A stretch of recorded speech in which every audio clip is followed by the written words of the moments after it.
E aí, família, belezinha com vocês? Esse aqui é o meu canal de cortes. E lógico que o vídeo na íntegra vai estar no final em um card. Então, vamos lá pro conteúdo. Põe na tela, BBT. Aê, estamos no perfil dela aqui. Opa, começou, vamos lá, vamos ver. Eu vou falar hoje, filha da senhora Ereni Miranda. Vocês me perdoem se por muitas vezes eu chorar aqui nessa live, mas é porque eu estou realmente profundamente machucada, não por causa dos ataques que me fazem nas redes sociais, nos canais de YouTube, não. Nada disso me atinge. Dizer que eu sou isso, que eu sou aquilo, aquilo outro mais, nada disso me atinge. O que tem me atingido mesmo de verdade, o que tem me ferido profundamente, são as atitudes da minha mãe. E eu não estou aqui falando contra uma presidente de uma instituição, um império mundial com igrejas em todo o mundo. Não é dela que eu estou falando. Eu não estou falando também da líder de uma instituição beneficente. Não. Eu estou falando da minha mãe. E eu estou aqui para dizer que as atitudes dela para comigo estão ferindo o âmago do meu ser. O âmago do meu ser. Ela, como mãe, eu sou mãe, eu sei disso. Quem é mãe também sabe do que eu estou falando. Todas as vezes que a minha mãe precisou da minha ajuda, da minha companhia, do meu apoio, eu deixei tudo e corri para ajudá-la. Eu, desde que eu me lembre por gente, eu sempre auxiliei a minha mãe em tudo, absolutamente tudo o que uma filha pode fazer por sua mãe. Fiz isso por amor, por consideração, fiz isso porque a Bíblia manda honrar nossos pais, e eu sempre honrei a minha mãe, sempre honrei o meu pai. Eu tenho um modo impetuoso de ser, talvez, inconformada com algumas atitudes. Eu sou o tipo de pessoa que fica indignada com a injustiça. E quando eu vejo uma injustiça acontecendo, eu pulo mesmo, com todo ímpeto, para manifestar a minha indignação. Então, eu estou muito ferida pelas atitudes dela, da minha mãe, porque Nossa parceira ela aqui poderia recomendo ter também. atitudes muito mais justas, digamos assim, para comigo. E eu não estou aqui dizendo que ela deveria ser condescendente com tudo o que eu faço, não é isso que eu estou dizendo. Mas agir como mãe mesmo, aquela que protege, aquela que defende. Eu, quando eu tenho amigos, e amigos bastante leais, quando eles fazem algo com o qual eu não concordo, eu os defendo publicamente. E depois, em privado, eu vou conversar e dizer, olha, isso que você fez não é correto, não deveria ter agido assim, não é assim que se faz, vamos tentar mudar isso e coisa e tal. Mas a lealdade em primeiro lugar. Eu, como mãe, posso dizer, se meus filhos errarem, eu vou defendê-los publicamente e depois, em privado, eu vou conversar com eles. Desde que aconteceu tudo isso, no dia 15 de setembro, eu fui no dia seguinte já para a casa da minha mãe, conversei com ela, chorei, e ela me acolheu e disse, fica aqui, filha. Eu vou fazer ali uns exames, umas coisas de rotina e já volto. E eu fiquei, almocei com ela na sexta-feira, tomei o café da tarde com ela, fui embora para casa e ela disse, amanhã vamos fazer um churrasco aqui em casa, venha para ficar com a gente. Eu não estava com nenhum espírito para churrasco. Mesmo assim, eu fui. Fui para estar com a minha mãe. E tivemos um momento até cordial, amável, agradável. Fiquei lá até escurecer o dia, fui embora. No domingo, ela me ligou e disse, filha, eu dispensei o motorista porque eu não ia na igreja hoje, mas eu decidi ir. Vem aqui me buscar para a gente ir para a igreja juntos. E eu fui. Busquei minha mãe, fui para a igreja, ela falou, fique quietinha, sentada lá no meio do público, não se manifeste, não dê pano para manga, não comente nada com ninguém. E assim eu fiz. Entrei na igreja, as pessoas vieram correndo me abraçar, muitas pessoas, muitas, vieram ao meu encontro me abraçar. Irmãos também olhavam para mim e acenavam com a cabeça, alguns dizendo, fica firme, irmã Leia, não desista, estamos do seu lado, estamos com você. E eu fui para o meu lugar e me sentei, acompanhei todo o culto. Quando acabou o culto, as pessoas me cercaram e queriam me abraçar, manifestar a sua simpatia para comigo, seu carinho, seu amor, entendiam por que eu havia agido daquela maneira e tudo mais. E eu voltei para a garagem, a minha mãe logo chegou e a gente foi embora para a casa dela. Chegando lá na casa dela, ela me convidou para entrar, mas eu estava muito angustiada naquele dia e não quis entrar.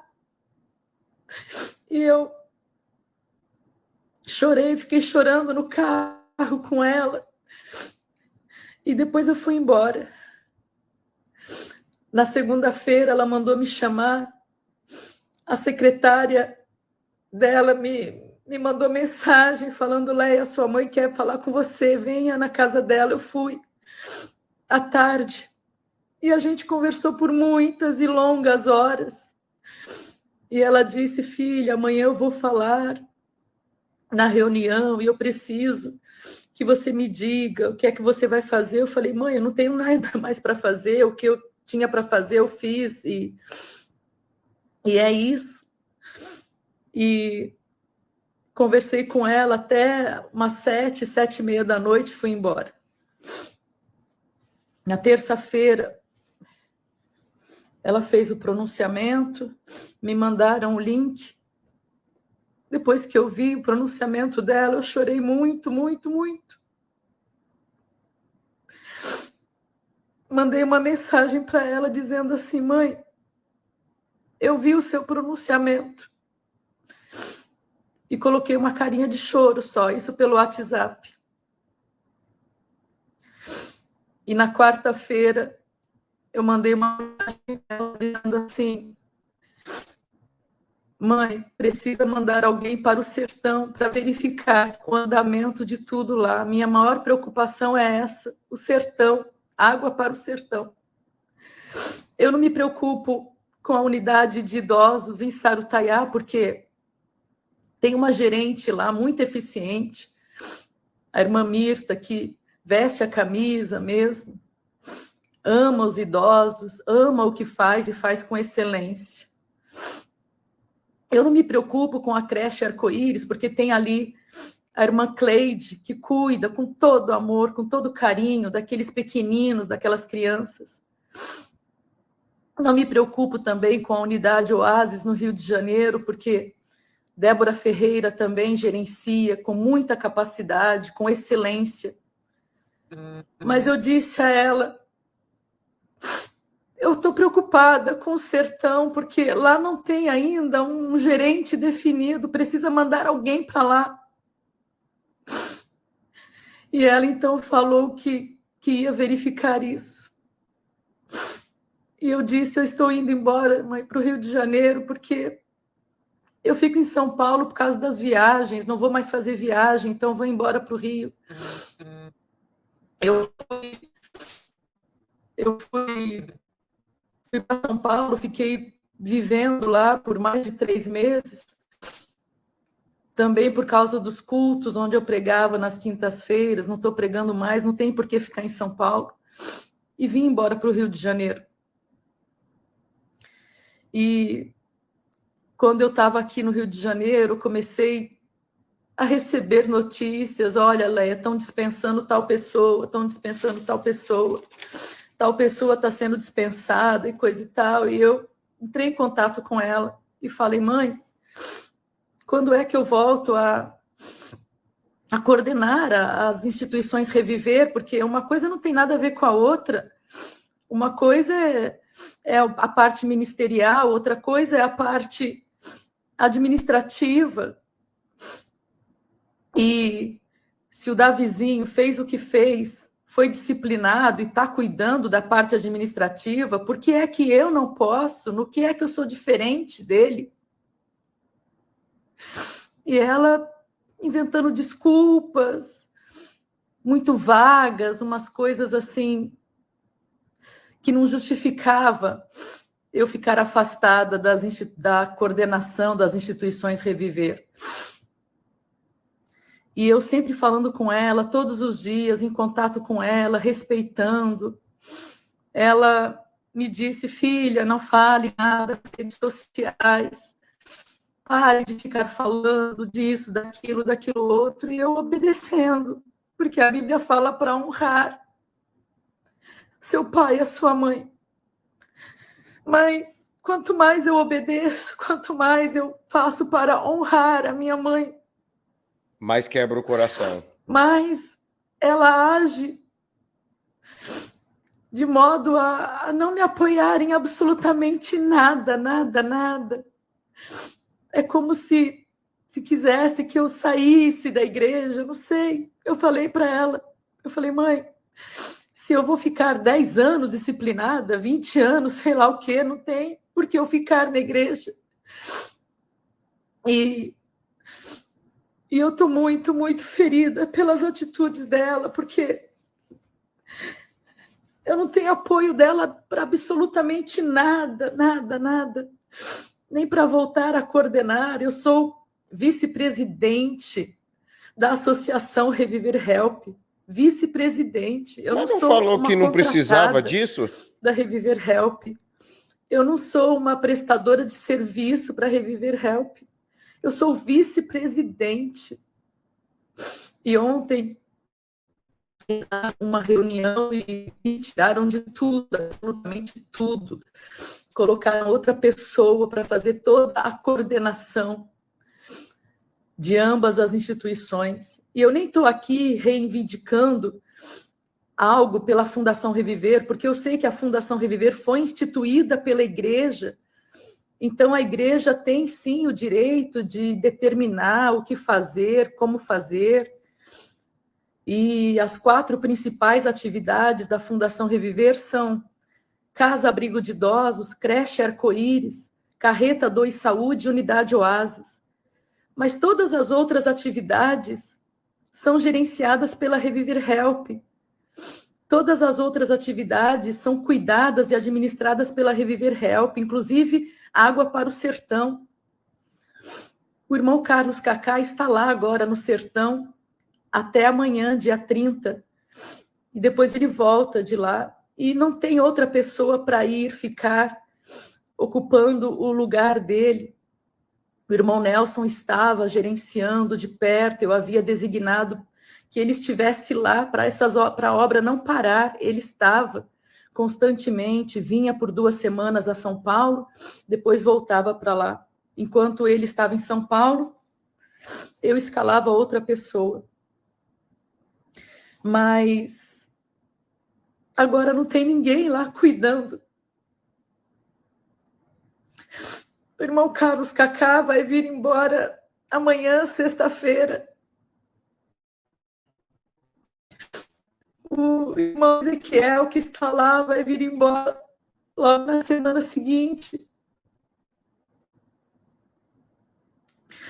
E essa obra, Água para o Sertão, vai ficar lá abandonada. Eu vejo em tudo isso a fúria de Satanás, porque desde que eu comecei esta ação, Água para o Sertão, Satanás fez de tudo, absolutamente tudo, para paralisar essa obra, impedir essa obra de continuar, porque esta ação vai ganhar muitas almas, muitas almas para o reino celestial. Vai ser muito fácil evangelizar, distribuindo água para o povo carente. E eu via o agir de Deus já desde os primeiros minutos. E eu sempre orando, Senhor, abre os olhos de todas as pessoas envolvidas nas tarefas, no trabalho, para que vejam a importância disso. Nós vamos ganhar almas para o reino celestial, muitas almas, por meio desta ação.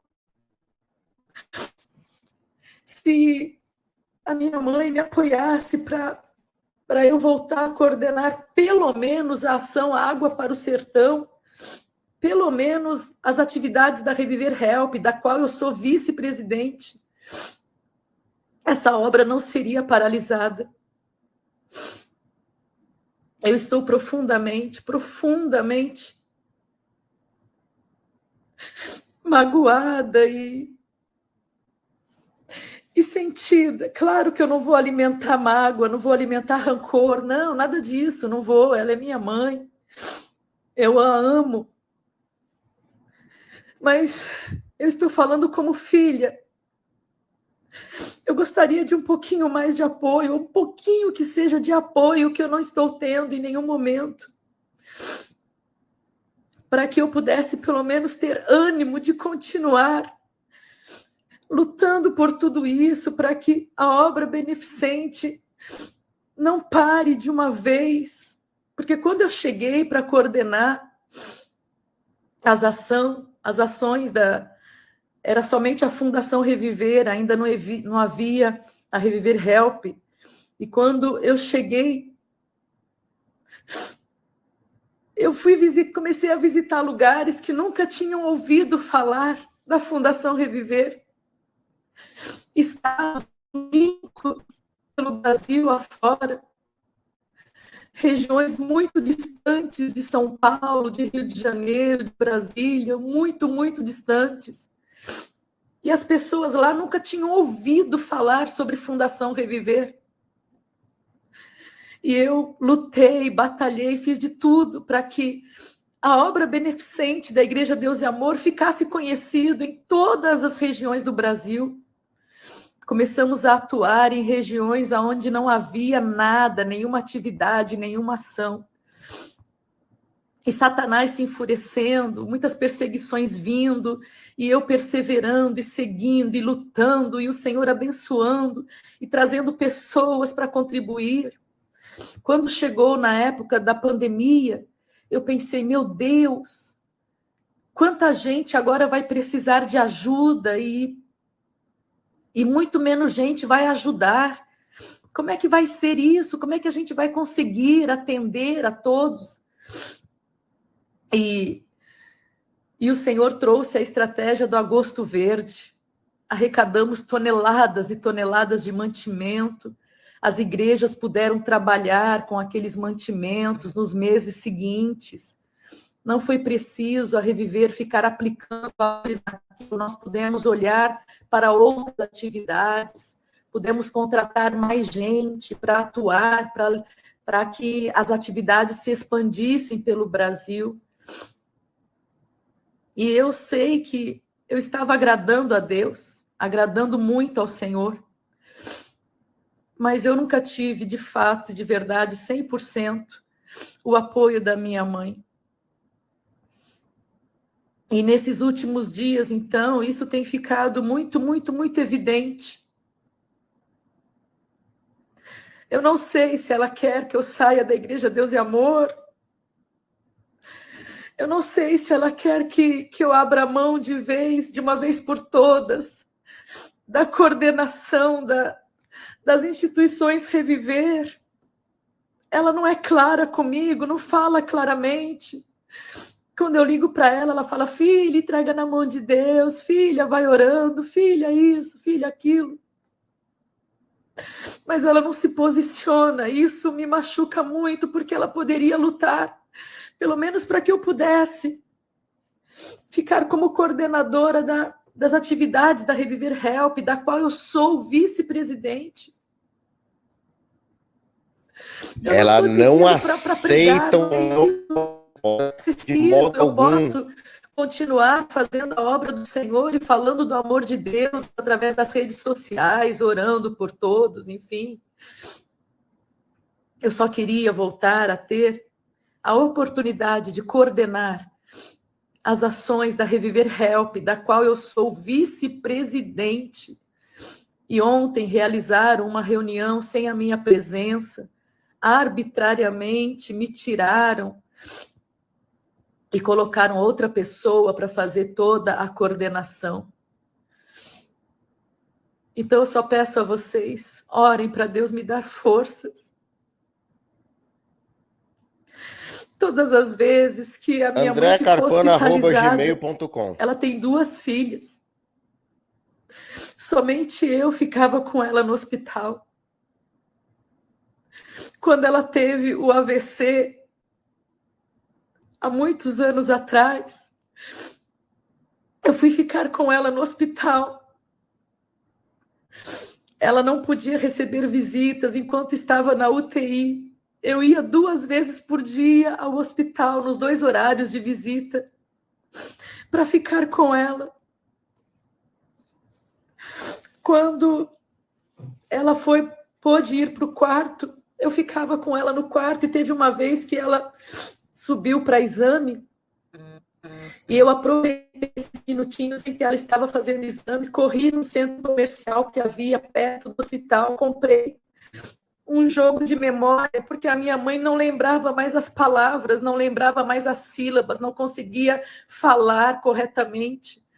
Ela ficou com a parte da fala muito afetada quando ela teve o AVC, há muitos anos atrás. Tamo junto, e eu corri no centro comercial e comecei a procurar desesperadamente algo que pudesse ajudar a minha mãe a voltar a falar e compreender a fala. Eu encontrei um joguinho de memória, onde havia de um lado a gravura de um animal, de um objeto, um bichinho, e do outro lado as sílabas.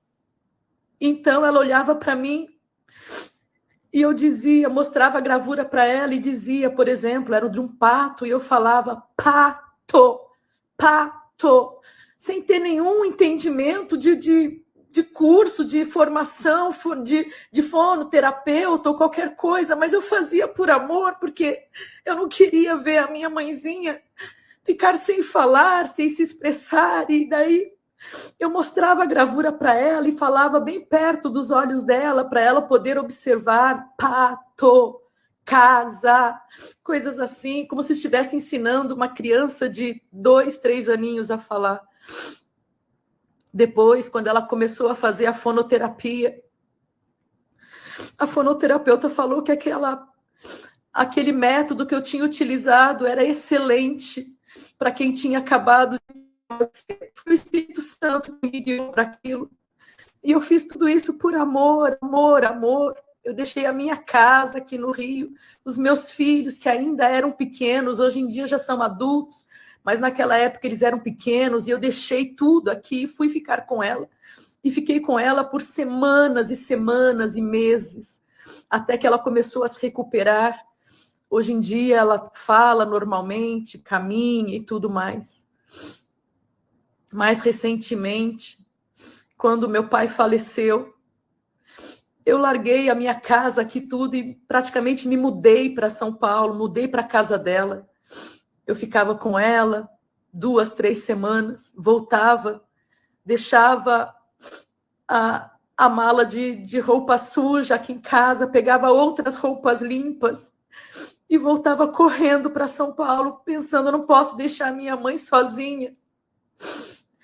E eu ficava com ela tendo filhos lá em São Paulo, a minha irmã Débora, que morava perto, meu irmão Davi, meu irmão Daniel, mas somente eu sempre fui aquela que foi para dar apoio, dar suporte, ajudar em tudo, tudo, tudo.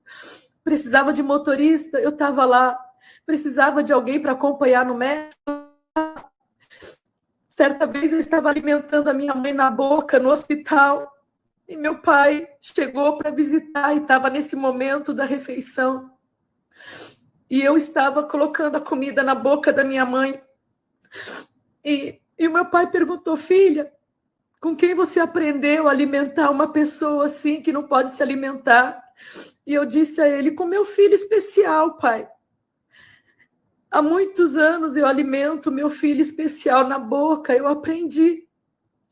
Então, todos esses pequenos detalhes, não estou tacando na cara de ninguém, da minha mãe ou de quem quer que seja, não.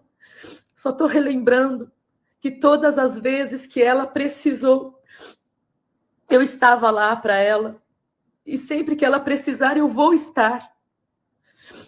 Mas a única coisa que eu peço, a única coisa que eu peço aqui diante de todos vocês, como filha, é um pouquinho de apoio, uma grama de apoio que seja.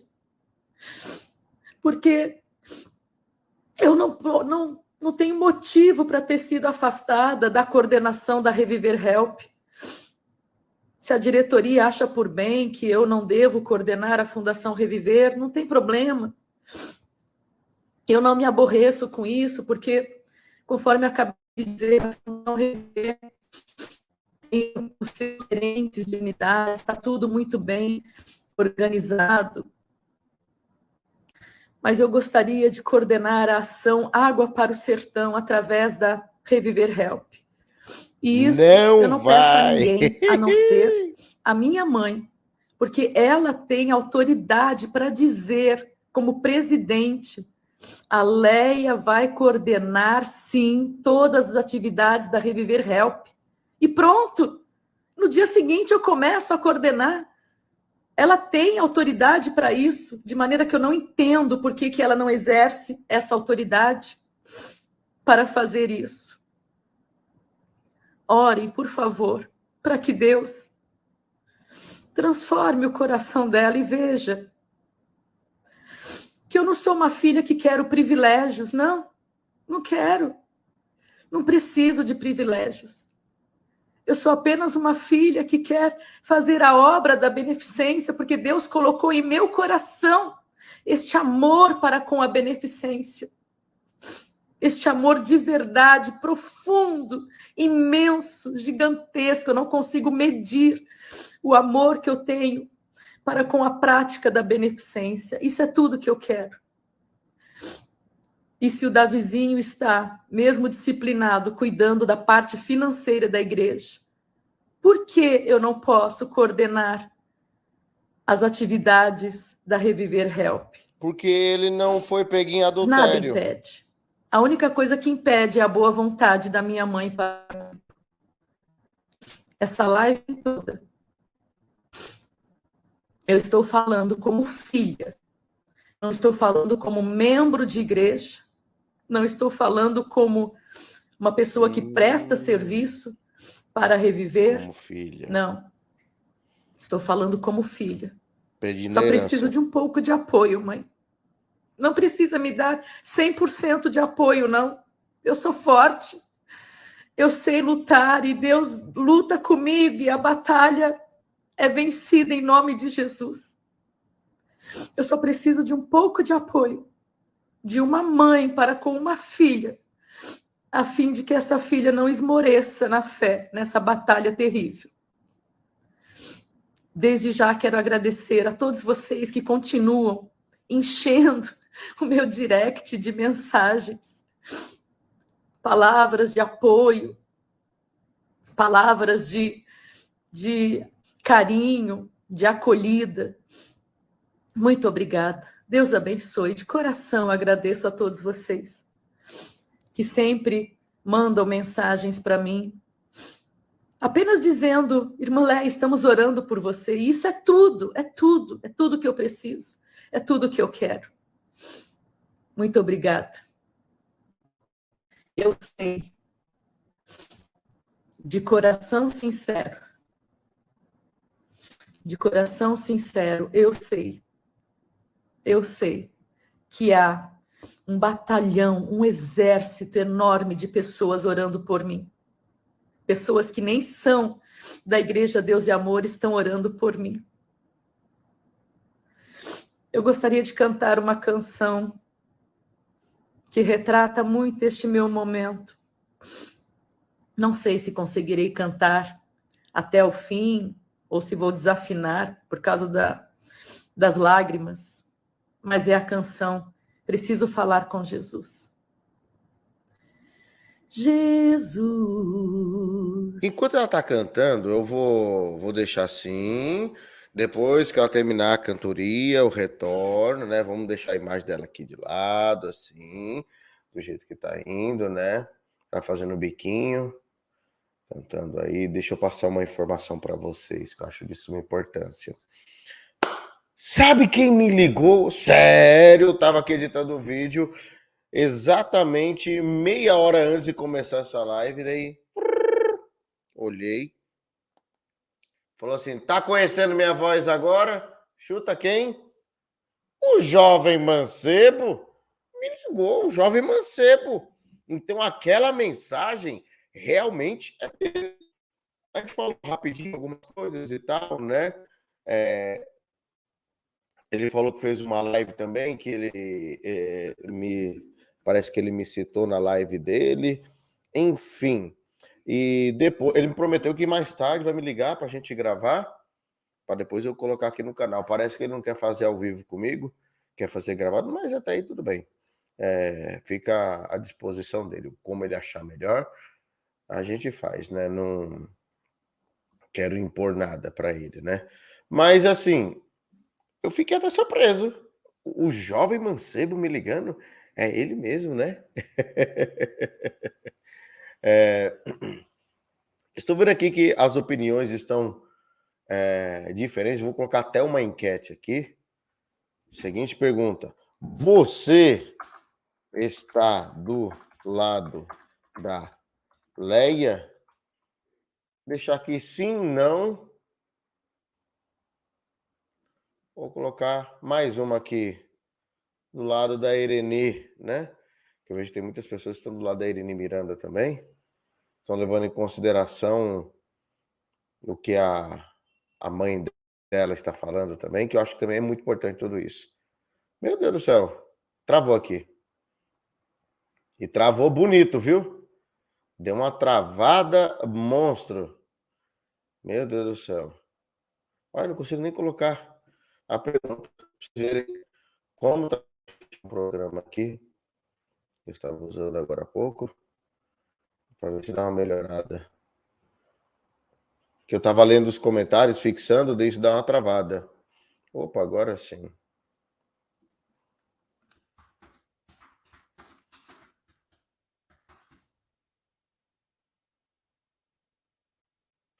Deixar aí a enquete. Se eu não me esquecer, no final do vídeo a gente volta com o resultado dela.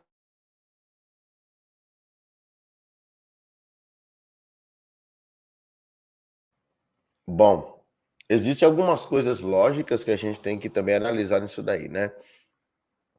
Primeiro, notaram que ela está clamando, está com um pedido, né, de clemência à sua mãe, para que olhe para ela como filha e não como um membro. Eu acho muito estranho isso daí. Olhar como filha e não como membro. Por quê? O que ela quis dizer com isso? Ela está dizendo que filho pode aprontar o que quiser, que não dá nada. Agora o membro não, só tem obrigação de dar o dízimo, a oferta e a contribuição, pagar no voto do livramento, é só isso? É o que ficou subentendido aí pelas palavras dela. Ficou subentendido isso daí, e a gente fica a questionar, será que é isso mesmo? Será que não é? Porque as palavras dela estão levando por esse lado. Uma outra coisa, ela quer a qualquer custo ficar na presidência. Ela está indo na contramão de tudo que ela falou até agora. E o fato de ela não ficar na presidência e o Davi Neto ficar na presidência, aliás, na direção de um trabalho, está incomodando ela de um modo. Eu até entendo que ela esteja assim, devido ao fato de que a sua irmã vai ficar, ela é a vice, a Débora é a vice. A Débora saindo, aliás, a Ereni Miranda saindo da presidência porque renunciou ou porque não está em condições de ficar mais lá, ou ela falecendo, quem vai ficar na frente vai ser a Débora. O estatuto proíbe. Acabou a live dela. O estatuto proíbe que, no caso, uma pessoa divorciada fique, né? Bom, já que acabou,